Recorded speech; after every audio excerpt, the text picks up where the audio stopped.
internet, no Instagram, no Facebook. E muito obrigado por todos aqueles que têm acompanhado, né, criticado positivamente o nosso trabalho, ou também aquelas críticas que são para a construção e melhoria do nosso mandato. Eu estou olhando de lado aqui, é porque eu estou com o computador aberto aqui no Facebook. À medida que for Tá? surgindo algumas perguntas, eu vou repassando. Deputado, Tá então eu ok. queria começar. A gente vai falar bastante sobre o seu trabalho que tem se desenvolvido na Assembleia, mas e em Ferraz de Vasconcelos também, vamos falar um pouco de Ferraz, mas eu queria começar falando sobre essa possibilidade de fusão do PSL com o Democratas, né? Como que vai andar o PSL se ocorrer mesmo a função com o Democratas e qual que vai ser o seu futuro em relação ao partido? Bom, Edgar, tem muita coisa ainda para acontecer. Eu sempre tomei muito cuidado em falar sobre troca de partidos ou qualquer tipo de migração para não incorrer em infidelidade partidária, né? Mas eu sei tanto da fusão quanto você e os demais que nos acompanham, porque o partido, em momento algum, entrou em contato com os deputados, com os parlamentares, para fazer qualquer tipo de pergunta, de recomendação, para ouvir a opinião daqueles que fazem parte das fileiras aí partidárias, né? Já afiliados e com mandato. Então, a gente acaba ficando refém de informações. A gente está aguardando para saber se realmente essa fusão vai ocorrer, né? E caso ela ocorra, ter a possibilidade ou de permanência ou mudança de partido. Agora, o senhor acredita que o partido perde candidatos? Um ou outro partido perde candidatos se houver essa fusão ou não? Eu acredito que boa parte do DEM é capaz de migrar para o projeto do PSDB, juntamente do vice-governador Rodrigo Garcia. Então, acredito que alguns parlamentares mais alinhados a ele, principalmente porque o vice-governador foi sempre aí do DEM, né, do partido antigamente do PFL, depois do DEM, e continuou firmemente, não em posto de comando, de executiva, mas a maioria daqueles que guiam o partido no estado de São Paulo continuam com ele. Então a gente precisa entender como é que será essa relação agora de continuidade. Eu vejo alguns deputados do próprio PSL falando em sair do partido, em fazer a troca partidária, apesar de que o que vale para as eleições seguintes tempo de TV, fundo partidário, são a quantidade de deputados eleitos e não os que permanecem. A gente entende que esse partido na fusão terá uma grande quantidade de recurso, né, e também de tempo de TV. Então, qualquer candidato ao executivo ou o próprio legislativo que assim se manter, terá uma condição financeira, provavelmente de apoio ou de exposição à mídia muito forte. Deputado, quando souberam que o senhor vinha aqui falar com a gente aqui pelas redes sociais, muita gente perguntou sobre as eleições de 2020, se o senhor é candidato a deputado federal. Existe essa intenção, né? Você tem intenção de sair a deputado federal dessa vez? Sim, inclusive, já comentei até aqueles que fazem parte do nosso grupo político. Eu não sou daquele que tenta impor a vontade, né, própria, porque tem um mandato em cima da hora ou não comunicar o grupo. Já tem mais de um ano que a gente vem conversando sobre isso. Eu acredito que principalmente os municípios que a gente representa, a grande maioria deles são municípios muito carentes e eles precisam de recursos para continuar sobrevivendo. Então, hoje mesmo, eu estive falando com outro órgão de imprensa nacional sobre o tipo de trabalho político que a gente faz e eu continuo entendendo a importância e a representatividade que a gente tem em muitos desses municípios. E por isso, como hoje Brasília é onde circula a grande maioria dos recursos que os municípios recebem, eu quero poder fazer parte disso, articular e poder ajudar mais ainda a população, trazendo melhoria de qualidade de vida, mais desenvolvimento, emprego, saúde, é a nossa pretensão de trabalho. E aí, no caso, o senhor apoiaria quem para deputado estadual? Tem algum nome já de antemão? O senhor pode falar nas eleições? A gente tem algumas dobradas, eu não costumo nunca envolver parte financeira em campanha política. Eu sou muito daquele político que entra por projeto político. Então a gente tem um trabalho principalmente na nossa base mais congruente ali do grupo, né?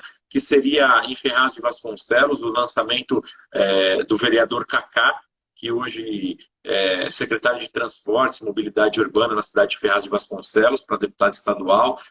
trabalhando em cidades do Alto Tietê, do interior, e também do Dr. Edson da Paiol, que é secretário de Saúde no município de Itaquaquecetuba, e vereador eleito aí com quase 4 mil votos na última eleição de 2020. Então, a gente tem feito esse trabalho até mesmo para conseguir aumentar o nosso projeto, aumentar a nossa estrutura, nosso grupo, nossa base de apoio e poder dar mais atenção para essas prefeituras, para essas cidades e conseguir trazer mais desenvolvimento.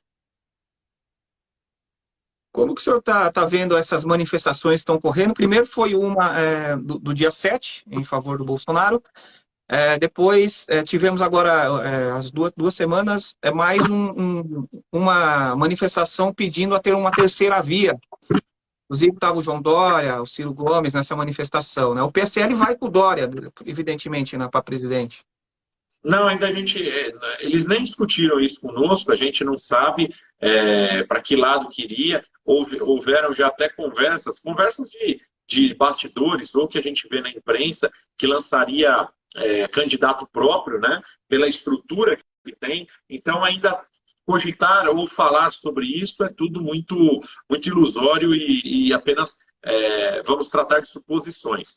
Agora, a gente precisa entender como que vai ficar o cenário político, acreditando em não ter uma monopolização, né? Esse embate aí de um contra o outro, como nós vimos nas eleições de 2018. Se você for analisar as eleições de 2018, no segundo turno, não foi o voto pró, foi o voto contra, né? Eu vou votar em tal para não eleger o outro. E a gente vê muito esse embate. Eu sonho com um Brasil ainda onde nós tenhamos candidatos que nós escolhamos simplesmente, de fato, eles ser o melhor, né? Uma escolha mais convicta, uma escolha de ser o melhor candidato, e não o menos pior, eleger um para não deixar entrar o outro. Veja as manifestações, mostrou um fortalecimento de rua, né, do presidente Bolsonaro, e o que a gente quer ver, Edgar, principalmente, é que as pautas, como combate à corrupção, como retomada da economia, como desenvolvimento, melhoria da saúde, combate ao Covid, sejam pautas de reclamação. Não apenas fazer barulho em torno de política ou fechar STF. Tem algumas coisas que dá para perceber que elas não estão acontecendo da forma correta como deveriam. A gente está deixando de lado o principal debate que o Brasil, que o nosso país sofre e enfrenta, para migrarmos para fatos que não tem nada a ver com a realidade, se o voto é auditável ou não, entendeu? A gente está desgastando a população e gastando, né, focando muita energia em pautas que não vão melhorar o Brasil em nada. Até porque a gente tem certeza que o voto hoje, consigo falar sobre isso e comprovar que o voto já é auditável no Brasil, né? A maneira como foi proposta a maneira da votação é algo absurdo de ser. O projeto que foi inserido no Congresso não tem como passar. Cada urna eletrônica precisava ter 5 impressoras. Então foi feito para inviabilizar mesmo. Mas a gente vai trabalhar para conseguir fazer uma pauta propositiva. Deputado, eu queria, antes de passar aqui para os assuntos do Alto Tietê, que o senhor fizesse uma análise de como está a vacinação em São Paulo, como que estão as ações aí do governo do Estado. É claro que a Assembleia Legislativa tem acompanhado, o senhor como deputado também tem acompanhado. Inclusive, na sexta-feira, a deputada Patrícia Bezerra esteve aqui no jornal, presidente da Comissão de Saúde, e fez um balanço também positivo da vacinação em São Paulo. Eu queria que o senhor falasse um pouco também da vacinação e como que os municípios estão sendo orientados pelo Estado, como que o senhor tem acompanhado isso? A gente fica muito feliz porque o Brasil e muitos dos estados estão tendo um grande avanço na vacinação. Acabei de ler que no Rio de Janeiro ele atingiu da população adulta 99%, pelo menos da primeira dose. São Paulo também vem com um número muito expressivo e isso mostra que a vacina tem funcionado e deu certo. Foi a escolha certa, Edgar.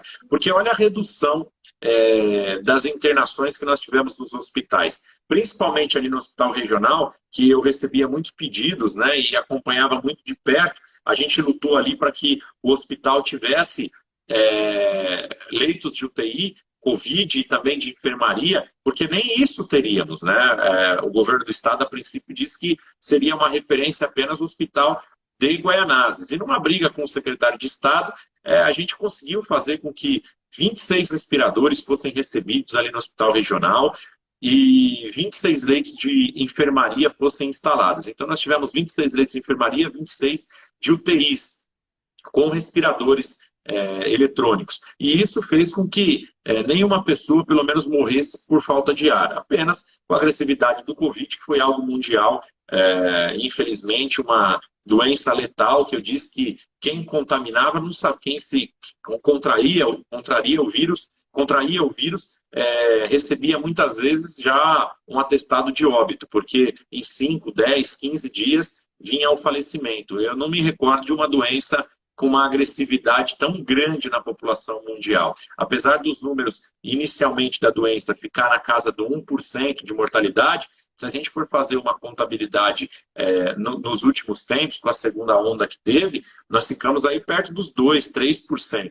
Então, a agressividade da contaminação aumentou muito da Covid. E o que a gente torce é para que as vacinas que estão sendo aplicadas, elas sofram, né, um desenvolvimento, mais tecnologia, para que a gente consiga realmente combater. E que medicações, para quando o estado das pessoas agravam, eles consigam ser remédios autossuficientes para não deixar a pessoa em estado grave ou pelo menos ir a óbito. E quando a gente vê os números absolutos da vacina, vamos pegar os Estados Unidos, que é um país referência no mundo, ele chegou a vacinar 3 milhões de pessoas ao dia. Quando chegou perto ali de 50% da população, a vacinação caiu para 400 mil pessoas ao dia. E isso mostrou que as pessoas deixaram de acreditar ou de se preparar ou de se prevenir com a vacinação, e foi o que houve uma segunda onda forte lá na América do Norte. Tanto é que nos estudos mostravam que 97% das pessoas que agravavam os seus casos de Covid, 97% delas, elas não estavam vacinadas. Apenas 3% que agravaram o estado foram vacinadas. Então, 97%, a maioria arrasadora, não estavam vacinadas. E na mortalidade, Edgar, 99% das pessoas que morreram, 99%, não estavam vacinadas. Apenas 1% da população vacinada morreu nos Estados Unidos após a vacinação em massa no país. O senhor falou do hospital regional e teve alguns avanços lá em relação ao atendimento, né? Como está hoje o hospital regional de Ferraz? Ainda tem muita reclamação ainda de atendimento lá? A pessoa que chega lá geralmente quer ser atendido rápido, claro, evidentemente isso é bem normal, né? Mas como está hoje o atendimento do hospital regional? Melhorou, deputado, em relação aos pedidos que foram feitos? Edgar, a gente vive uma situação, uma condição do hospital muito crítica e caótica. A cidade sofreu muito com a corrupção. A prefeita Priscila não tem entrado muito no assunto, né? Mas todos sabem do tamanho do problema que tem a cidade. Os hospitais do Estado, Hospital Federal, qual é o grande problema dele? 90%, 80%, 90% das pessoas que procuram um hospital, elas poderiam resolver os problemas nos postos de saúde. Mas o que acontece? Geralmente os exames nos postos demoram 1, 2, 3, 4, 6 meses. E isso faz com que as pessoas vão até o hospital, passem o dia lá, mas saiam com o resultado na mão. Então elas preferem perder um dia, mas conseguir o atendimento. E o que dificulta muito na cidade de Ferraz é esse atendimento ainda nos postos. Por exemplo, a gente teve um grande problema na saúde. O ex-prefeito, ele terceirizou a saúde em 5 unidades, das 9 que tem agentes comunitários. A Priscila, a prefeita, ela continua o ESF, a Estratégia de Saúde da Família, e continua fazendo esse trabalho. A ideia é que no início do ano, logo na primeira semana de janeiro, terceirize-se a saúde nos outros demais postos, e 9 postos de saúde sejam terceirizados. Vai inaugurar agora em Ferraz, com parte de recurso, inclusive, que eu mesmo enviei, o Mais Mulher, que aí terão lá raio-x digital, 2 ultrassons novos, diversos tipos de exames com centros de referência para as mulheres. Então, as mulheres terão um hospital de análises clínicas, de exames de imagens prontos para atendê-la. Então, a prefeita está escolhendo fazer o quê? Alguns centros de especialidades, como quer fazer o centro de fisioterapia lá na cidade de Kemmel, quer também que já está pronto o prédio, mas falta agora uma estruturação de parceria para começar a andar, e aí teríamos 2 unidades de fisioterapia, uma no Castelo e uma no Kemmel, que isso daria conta da cidade. o Mais Mulher, entrar com um projeto que a gente está brigando muito, que foi uma promessa de campanha dela, em parceria comigo, para que nesses 4 anos a gente consiga um AME, porque aí tendo o AME, nós vamos ter todos os tipos de exames de imagem e também pequenas cirurgias ambulatoriais feitas por custeio do governo do estado. E isso vai deixar de onerar a prefeitura municipal. E a Priscila também pretende montar um centro especializado em oftalmologia, tá? Que a cidade hoje não tem oftalmologista, então fazer esse centro integrado e um centro de odontologia, um centro integrado odontológico. Tudo isso, Edgar, concentrará os serviços da cidade em áreas centrais, onde a cidade já tem uma área territorial pequena, então vai facilitar. A nova licitação de ônibus de transporte público prevê abastecimento de cartões de integração, tá? Então vai fazer com que as pessoas que pegam o ônibus lá na Vila Margarida, que hoje vão até o centro, aí precisam atravessar e pagar uma outra passagem para ir até o hospital, acabe. Serão 6 pontos de abastecimento desses bilhetes de integração. A prefeita Priscila pretende, claro, isso por classe dos alunos de condições financeiras, iniciar no início do ano que vem o passe livre ao estudante. Então, todas as propostas que foram feitas de campanhas, e algumas até que eu participei por ser demandas do governo do estado, do governo federal, onde eu me comprometo a ajudar, eu estou indo para cima e trabalhando arduamente com ela, e eu tenho certeza que até o final do ano a gente vai ver muita coisa acontecer. Ela deve inaugurar agora no mês de aniversário da cidade, no mês de outubro, mais de 10 obras na cidade. Então, tudo isso, Edgar, mostra muita concentração, muita dedicação. A cidade estava arrasada. Os recursos que estão acontecendo, Edgar, não são da prefeitura.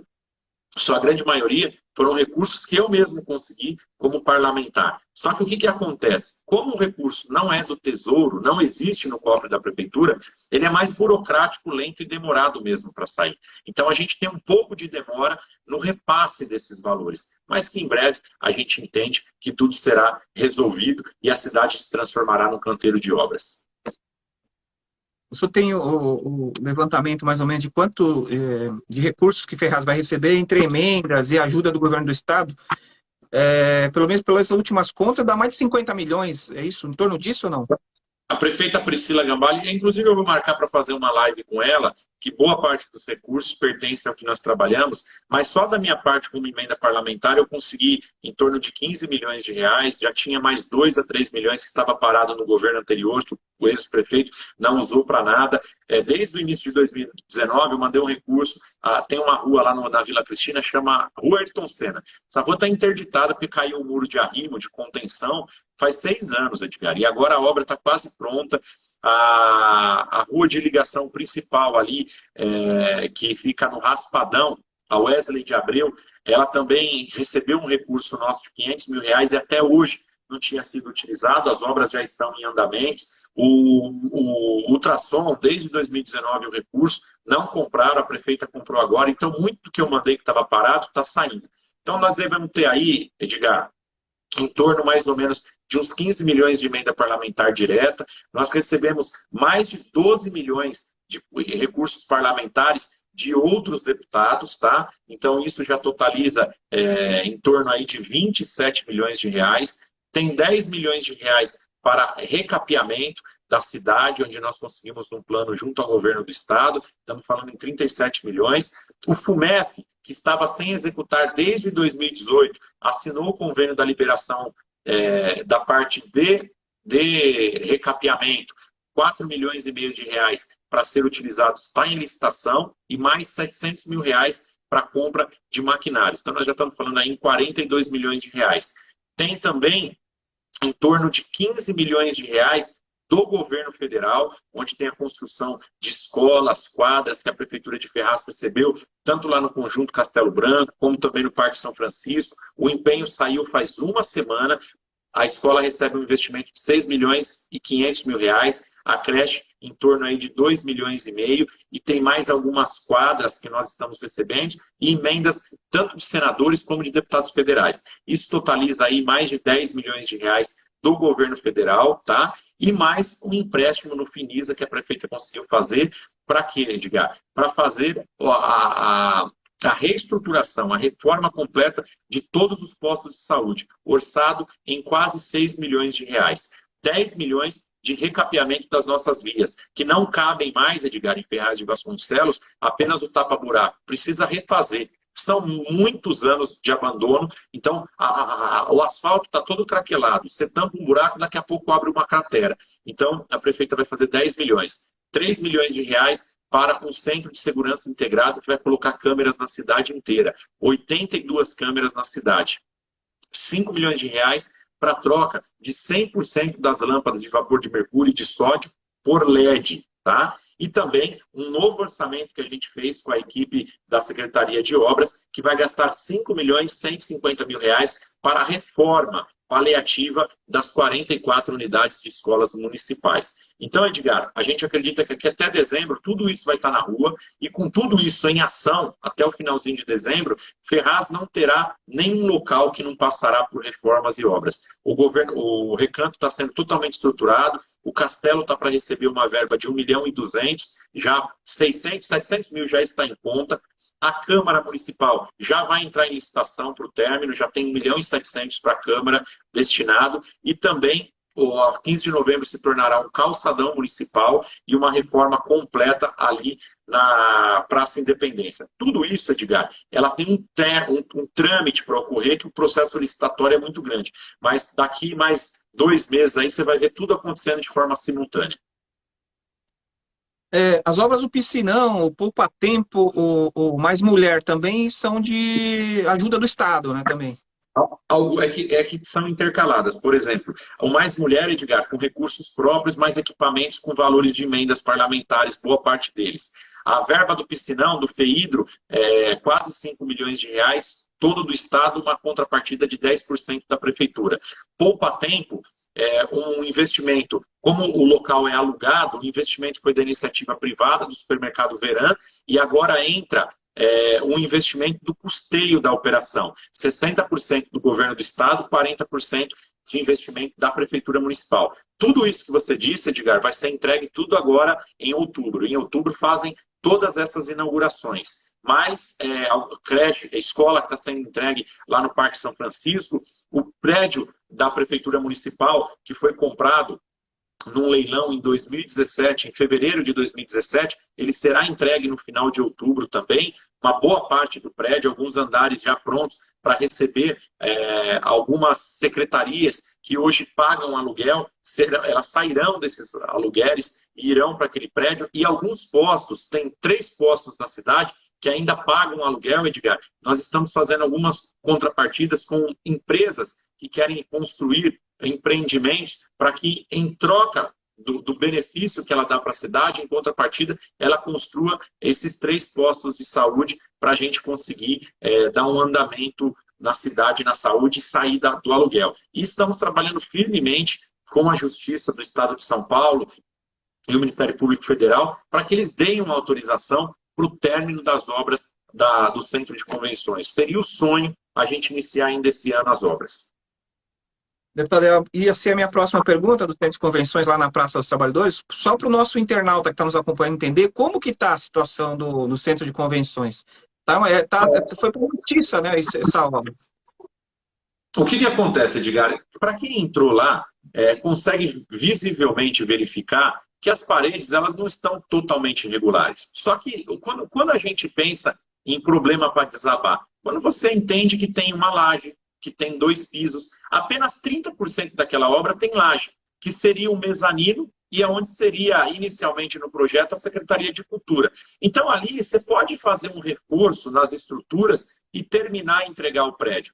O perito do Estado ele avaliou o seguinte: do jeito que está, pode demolir, mas por opção da Prefeitura. Mas ele também é passivo de se terminar a obra. Então, cabe à Prefeitura terminar. E aquilo ali é uma ferida no peito do ferrazense, porque está bem no coração da cidade. O que a gente está trabalhando é para que o Ministério Público Federal, faça a liberação. Ficou na mão de uma desembargadora para que ela autorizasse. A empresa ela quer terminar a obra sem nenhum custo para a Prefeitura. E ela prevê ali, ela fez memorial descritivo, orçamento de projeto técnico, ela quer entregar isso em aproximadamente de 4 a 6 meses. Então, formulou-se um TAC, que é um termo de ajuste de conduta, a empresa se colocando apta para terminar a obra sem nenhum custo para a municipalidade, e o que a gente quer é uma aprovação. Caso aprove, não depende nem da prefeitura.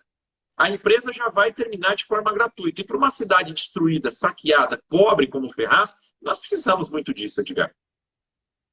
Certo. Deputado, tem uma pergunta aqui também em relação à ajuda. Eu vi lá que no seu post lá no Facebook, o senhor pretende ajudar a Poá a não perder o título de instância turística, né? Eu sei que tem outras cidades também, me parece, que também correm esse risco, né? Como que está sendo feito isso dentro da Assembleia Legislativa e por parte do seu mandato, do seu trabalho, em relação a ajudar a cidade de Poá, por exemplo, a não perder esse título? Por exemplo, só no Alto Tietê, como você me perguntou, tem Poá, Guararema e Mogi das Cruzes. Então, a gente fez por essas cidades, colocamos também algumas cidades do interior de São Paulo. Como é que está funcionando isso? Um novo decreto que está vindo do governo do estado para aprovação na Assembleia Legislativa, onde ainda não entendemos os critérios que foram usados. Alguns municípios estão perdendo o posto de instância turística, que eles recebem um valor de investimento do governo do estado muito maior para receber o título de MIT. Então, quando você recebe instância turística, você tem municípios que recebem por ano 4 milhões, 5, você recebe um valor substancialmente maior. E o MIT, você fica na casa ali dos 600 mil reais ano. O que é o MIT? É um município de interesse turístico. Então, esses municípios estão sendo remanejados para MIT. E nós estamos trabalhando para que eles não caiam sobre isso. Eu fiz uma emenda ao projeto e votarei contra, caso esse projeto não seja alterado, as cidades que a gente representa não forem retiradas, né? Porque isso é um retrocesso para os municípios. E, principalmente, o caso mais delicado é o município de Poá. Por quê? Porque Poá acabou de perder 180 milhões de orçamento de ISS que tinha com o Banco Itaú e demais empresas, né, indústrias que existiam no município que acabaram migrando para outras cidades, né? Então, o que a gente quer fazer é, pelo menos, não dar mais um custo, né, ou uma baixa tão grande de arrecadação dessa para o município de Poá. Deputado, o senhor tem feito um trabalho também pelo interior de São Paulo e tem se dedicado na ampliação desse programa de castração, né? Eu queria que o senhor falasse um pouco desse trabalho que está sendo realizado também. Edgar, eu conheço o Dr. Edson da Paiol, que antes de ser vereador, né, antes dele ser candidato, ele se dedicava muito à ONG Gaari, da qual é fundador, e depois de vereador ele não pode participar de entidade sem fins lucrativos, né? Mas, mesmo assim, ele é o voluntário da entidade, que ajuda muito, que corre, que dá todo o seu apoio. E, por eu conhecer o Edson, uma das pessoas que eu vejo que tem o maior coração e também tem uma dedicação ao trabalho de forma constante. Ele não é Banco Itaú, como está falando do Itaú em Poá, mas é um cara 30 horas também, que se dedica muito ao trabalho. Ele tem ajudado muito o município de Ferraz. Nós já fizemos mais de 3 mil castrações em Ferraz, mais perto aí de 20 mil castrações no município de Itaquaquecetuba. Então, isso fez com que nós entendêssemos que era importante levar para outras cidades. Até porque, Edgar, quando você controla a população de animais ou controles zoonóticos, nós evitamos doenças nos seres humanos. Porque 27% das doenças nos seres humanos são derivadas de doenças zoonóticas. Então, quando a gente investe em castração, automaticamente nós estamos economizando em saúde pública. É que muitas vezes o político não faz isso porque ele não consegue ver um benefício direto. É igual a dificuldade de fazer obra de colocar tubulação, de esgoto, de enchentes. Fica tudo soterrado. Então, muitos não querem fazer. E é o que a gente está fazendo. Um investimento com a causa animal para também reduzir em saúde pública. Então, nós já passamos aí um auxílio que a ONG tem recebido de 35 mil castrações pelo estado de São Paulo. Eu tenho ajudado muito eles, tenho visitado, viajado, feito contato, porque precisa do contato político, porque precisa da estrutura do local. As prefeituras têm ajudado com a alimentação dos funcionários, dos colaboradores da entidade, têm ajudado com hospedagem. Se não houver essa parceria com o órgão público, também inviabiliza. E aí a prefeitura abre os cadastros da população mais carente, com animais sem raça definida, também para não interferir no ganha-pão dos veterinários locais, e a gente tem conseguido um grande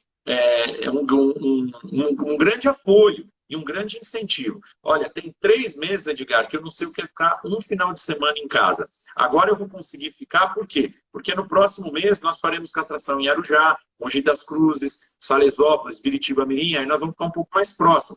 Ferraz, Suzano, Poá.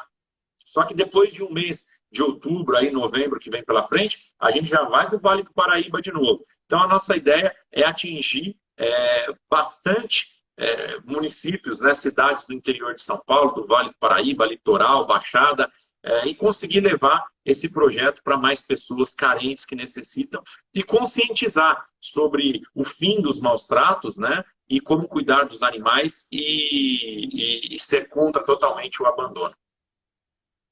Deputado, estamos caminhando já para o final da entrevista, mas eu queria falar um pouco também sobre o pedágio, né, da Mogi Dutra, a possibilidade de instalação desse equipamento lá.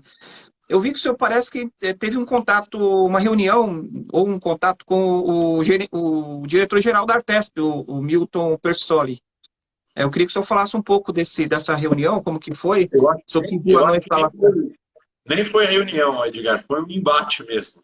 O diretor da Artesp, ele, inclusive, quando ele comentou, a gente falou sobre a não vinda desse pedágio, e principalmente ali na Mogi Dutra, que eu tratei aquilo como um caça-níquel. Por quê, Edgar? A Mogi Dutra ela é toda duplicada com recursos do governo do estado. Qual é o sentido de colocar um pedágio onde não vai ter investimento, onde não vai ter infraestrutura recebida lá? E depois que eu fiz esse embate com ele ainda concordou. Ele falou, realmente, nesse trecho, você chegou a assistir o vídeo ou não? Eu vi um pedacinho. Eu vou lhe encaminhar um resumo do vídeo. Ele ainda concorda. Ele falou, deputado, realmente, ali não vai receber tanto investimento, mas no litoral, eu falei, olha, não estou dizendo que tem que colocar pedágio no litoral, mas partindo do que o senhor mesmo está dizendo, diretor-geral, ali não tem que ter um pedágio, porque você vai onerar pessoas que não vão utilizar a rota do litoral, que elas simplesmente estão indo e voltando para suas casas do trabalho. Então, já parte do princípio que se a pessoa não vai no litoral e se a rodovia não vai receber investimento, por que vai ter pedágio?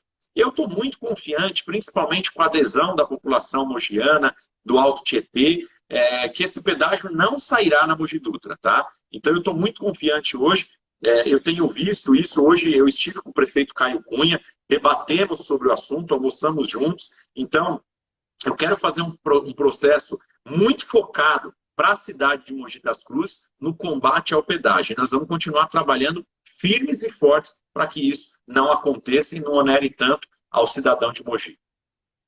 Deputado, queria muito agradecer a sua atenção aqui, ter participado aqui dessa entrevista e pedir para o senhor deixar uma mensagem final para o internauta que está nos acompanhando.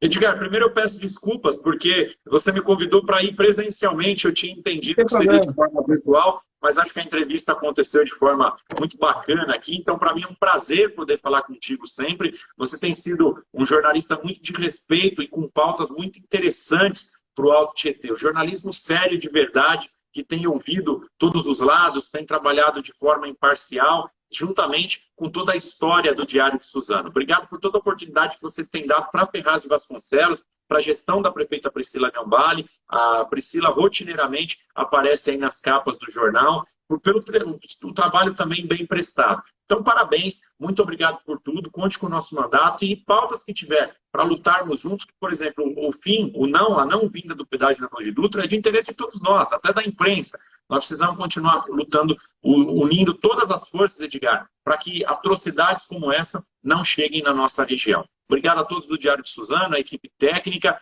e a você também. Meu muito obrigado e um forte abraço. Tá, joia. Obrigado mais uma vez, deputado, e a todos que nos acompanharam aqui pelo Instagram e pelo Facebook. Um abraço a todos e até o próximo vídeo. Até mais. Até mais.